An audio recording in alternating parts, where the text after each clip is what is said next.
Hi everybody, it's Natalie. It's Monday, March 24th, 2025. So, um, so, I'm just giving everyone a weekly update because I like to do weekly updates. So before I get into the film, um, I'm gonna start doing I'm either gonna do 3 videos or 4 videos in a series of what I went through with my when I went through with manipulative relationship, and just like talking about like what I went through as a disabled adult in a relationship with the last guy I was dating, and how that happened. And then it also will kind of delve into my relationship with Jesus that I found throughout this whole thing. But I just want to start off that I've had a pretty good week, except I had a really hard weekend going back because a good friend of my mom, who also I knew for a few years and who my mom dated briefly in college, and then after her breakup, after split from my dad in 2015, he passed away from a heart attack after scuba diving in Africa. He worked, my mother's ex-boyfriend, he worked in Africa with with rivers and lakes and stuff. I forget exactly, but I know that's what he did. And he would Olive, stop. Sorry, my dog's being yeah. And he would go to Africa to do work and everything. And so he would go back and forth, and he lived in the UK. Olive, stop! Sorry, my dog is just doing something annoying with her collar. Probably scratching. Anyway, and so it's been a difficult, it was definitely a difficult first 2 days, but I'm happy again. The grief from the emotional turmoil of it is definitely gone. As much as I miss my mother's ex-boyfriend, he was a great man, and he leaves behind 3 kids.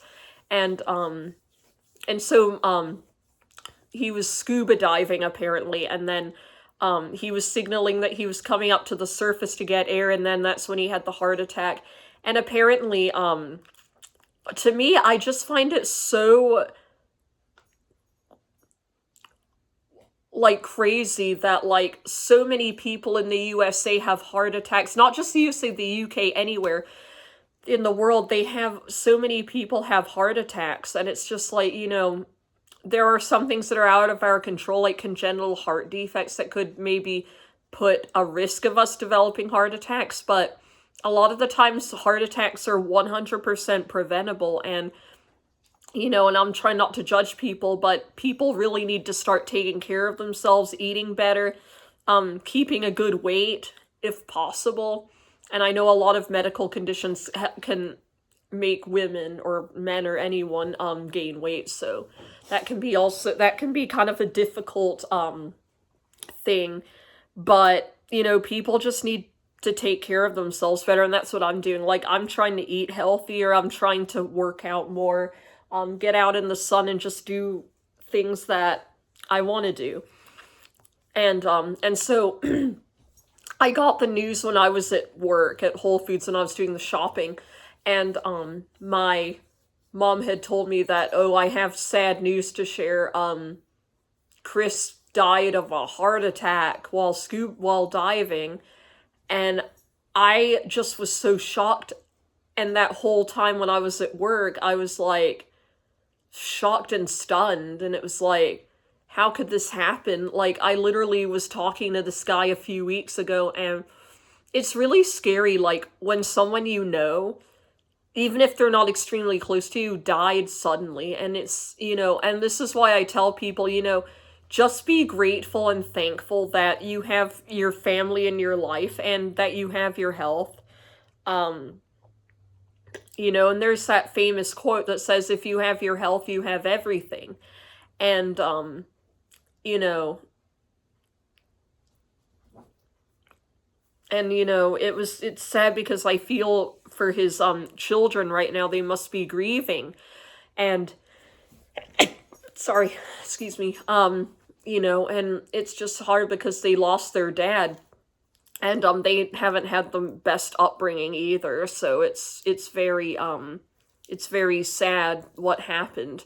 But again, like, he was a good man, and my mom and him dated for they were together for almost 10 years. I think they were together about 7 years. I think they broke up in 2023 or the end of 2022, I forget. But it was sad, and my mom later found a new boyfriend, but who she also knew way back in the day.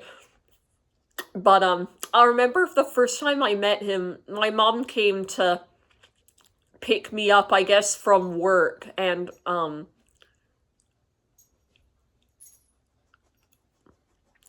her friend Chris came, and I had no idea who he was. He was just visiting he was doing work or something. He came from the UK to work, and then we went to Pittsburgh, because my mom had a hypnosis office there at the time that she wasn't in there very long. And then we went to a Southern Village, which is a cute neighborhood with some shops and restaurants in Chapel Hill, which is about 40, Chapel Hill's about 30-35 minutes away from here, depending on traffic. And so I was really sad and taken aback when I found out that he had died, because, I had so many fun times with him, and I spent he came for Thanksgiving one year, and, it was just, we had a great time, and it's just so sad that somebody that I liked, who was a part of my life for a few years, died suddenly, and we had no idea.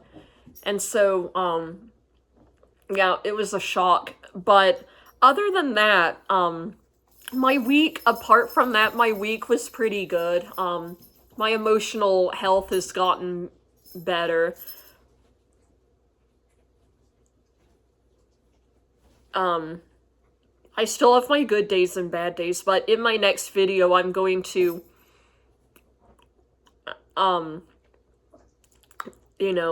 gonna definitely be posting the new series on my video about, about my breakup with my ex and how it felt going through a breakup, as a disabled person and, autistic person and just everything. And I just want to talk to people about, like, the warning signs and red flags. And, I'm at a point now where, like, for years I had so much anger and hurt and towards my ex for leaving me. And, and I was really angry and upset when I found out he got married and had a child with his new wife, and it really hurt me emotionally. And,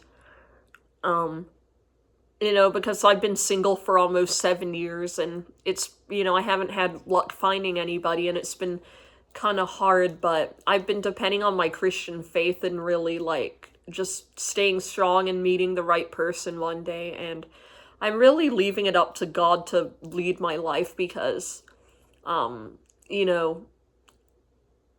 just like, I want God to take over my life and to, like, lead me in the right direction and everything. So hopefully it'll turn out for the best. I hope and pray that someday I will meet the right guy, but also if it's not in God's plan, that's totally fine, because I know what I am and I know what I want in life. So anyway, I hope everybody has a good week. I'm probably going to start recording my video today, and hopefully, I can be there for someone going through a breakup right now, and just letting people know that everything's okay. And before I sign off, I just wanted to also talk about grief, grieving and loss. Since this was a guy that wasn't, like, really connected to me,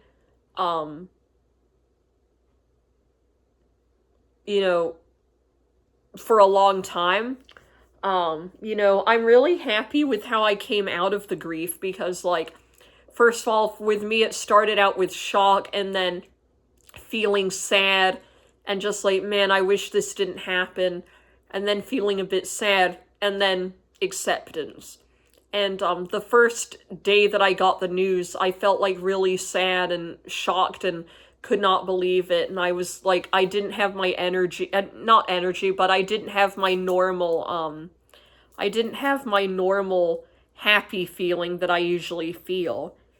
And, you know, and so I felt like, you know, I had to do something. So I actually watched the movie Mrs. Doubtfire, which was actually pretty funny, and it got me out of my mood. And then the next day, I felt still a bit sad, but much better. And then by yesterday, I woke up and I was feeling all better.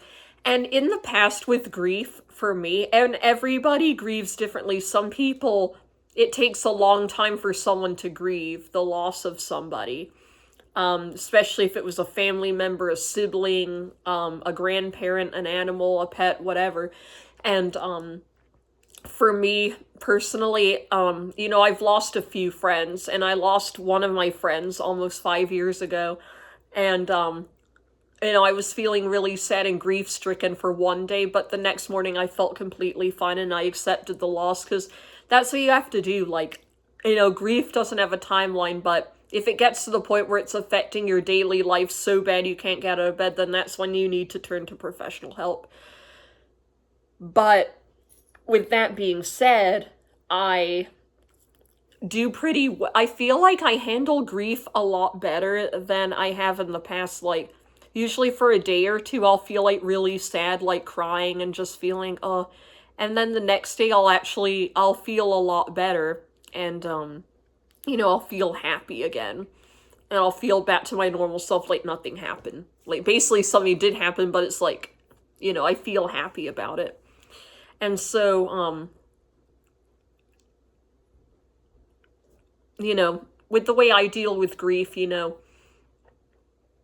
I deal with it pretty well. And again, I haven't lost a close family member to me. The closest family member I lost to me was an aunt from breast cancer, 7 years ago in February of 2018. And then dealing with the grief from my breakup,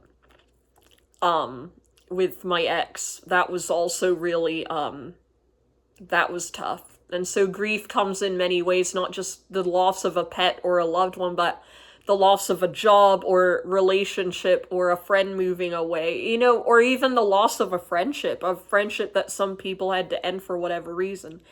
And so I just wanted to say that, you know, everybody's grief timeline is different, and there's no right or wrong way to grieve, and there's no, you know, emotions for how you grieve. You know, some people grieve for only a day, some people grieve for a long time, weeks, months.